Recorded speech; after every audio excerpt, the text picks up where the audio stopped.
hast no right but to do thy will. Do that, and no other shall say nay.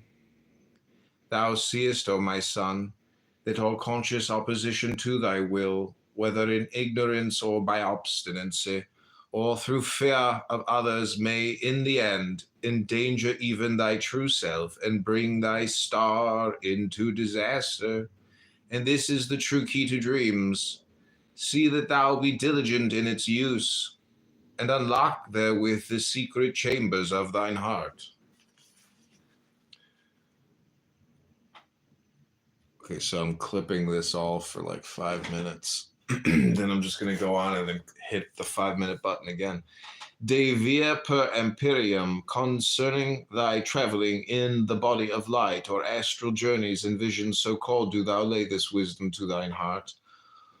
O my son, that in this practice, whether things seen and heard be truth and reality, or whether they be phantoms in the mind, abideth this supreme magical value, namely, whereas the direction of such journeys is consciously willed, determined by reason, and also unconsciously willed by the true self, since without it no invocation were possible, we have here a cooperation or alliance between the inner and the outer self, and thus an accomplishment at least partial of the great work, and therefore is confusion or terror in any such practice an error, fearful indeed, bringing about obsession, which is a temporary, or even it may be a permanent division of the personality or insanity, and therefore a defeat, most fatal and pernicious, a surrender of the soul to Coranzon.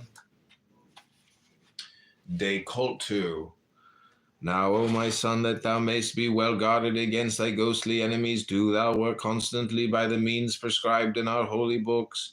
Neglect never the fourfold adorations of the sun in his four stations, for thereby thou dost affirm thy place in nature and her harmonies. Neglect not the performance of the ritual of the pentagram and the assumption of the form of Horpracrat. Neglect not the daily miracle of the Mass, either by the rite of Gnostic Catholic Church or that of the Phoenix. Neglect not the performance of the Mass of the Holy Ghost, as nature herself prompteth thee. Travel much also in the Empyrean, in thy body of light, seeking ever abodes more fiery and lucid. Finally, exercise constantly the 8 limbs of yoga, and so shalt thou come to the end. De clavicula somniorum. And now concerning meditation, let me disclose unto thee more fully the mystery of the key of dreams and fantasies. Learn first that as the thought of the mind standeth before the soul and hindereth its manifestation in consciousness, so also the gross physical will is the creator of the dreams of common men. And as in meditation thou dost destroy every thought by mating it with its opposite, so must thou cleanse thyself by a full and perfect satisfaction of that bodily will in the way of chastity and holiness, which hath been revealed unto thee in thine initiation. This inner silence of the body being attained, it may be that the true will may speak in true dreams. For it is written that he giveth unto his beloved in sleep. Prepare thyself, therefore, in this way, as a good knight should do.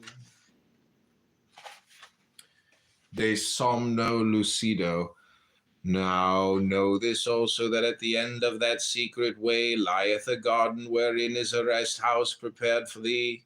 For to him whose physical needs of whatsoever kind are not truly satisfied, cometh a physical or lunar sleep appointed to refresh and recreate by cleansing and repose.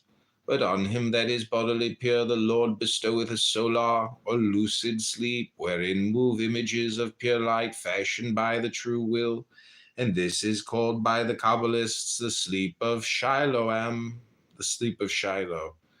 And of this doth also Porphyry make mention, and Cicero with many other wise men of old time.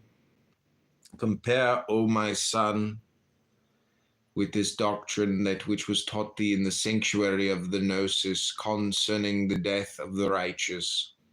And learn moreover that these are but particular cases of an universal form